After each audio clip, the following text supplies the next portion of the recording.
The Association of Southeast Asian Nations is comprised of 10 Asian countries and seeks to eliminate tariffs, accelerate economic growth, and promote peace and stability in the region. Mercosur is comprised of 4 South American countries. It eliminated almost all trade barriers between the nations and established a broad social agenda focusing on education, labor, culture, the environment, justice, and consumer protection.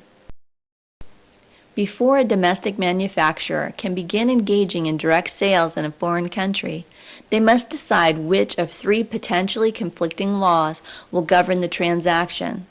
The United Nations Convention on Contracts for the International Sale of Goods, the CISG, governs contracts between 2 parties from 2 signatory countries unless they specifically opt out. It must also be decided where disputes will be settled and in what language and currency the transactions will take place. Parties may also require a letter of credit, which is a bank's guarantee of payment. A company can also decide to engage in indirect sales through a distributor in a foreign country. The choice of law, legal forum, language, and currency are the same as with direct sales.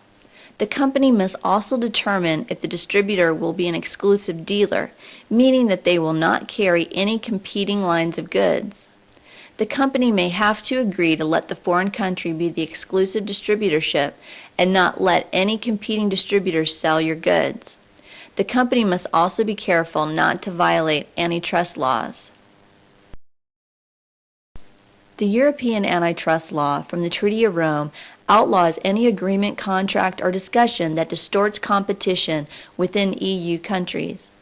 The American antitrust law from the Sherman Act controls anti-competitive conduct that harms the American market. In the event of a conflict, international comity requires one court to respect the other legal system and decline to hear a suit if it would be more logical to be resolved in the other country. Licensing means giving a foreign company rights to produce your product.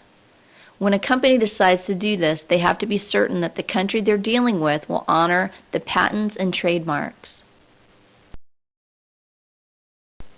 The repatriation of profits refers to when some countries allow profits made by foreign investors to be taken back home.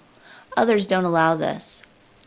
Expropriation means that in some cases, private businesses can be bought for a fair price by the government without consent.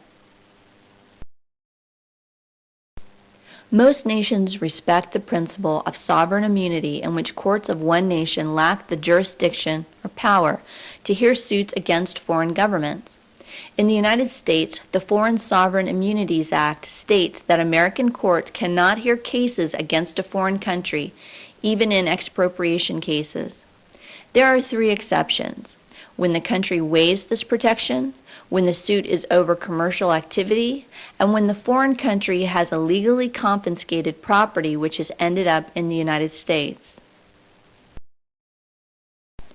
The Act of State Doctrine requires an American court to abstain from any case in which a court order would interfere with the ability of the President or Congress to conduct foreign affairs.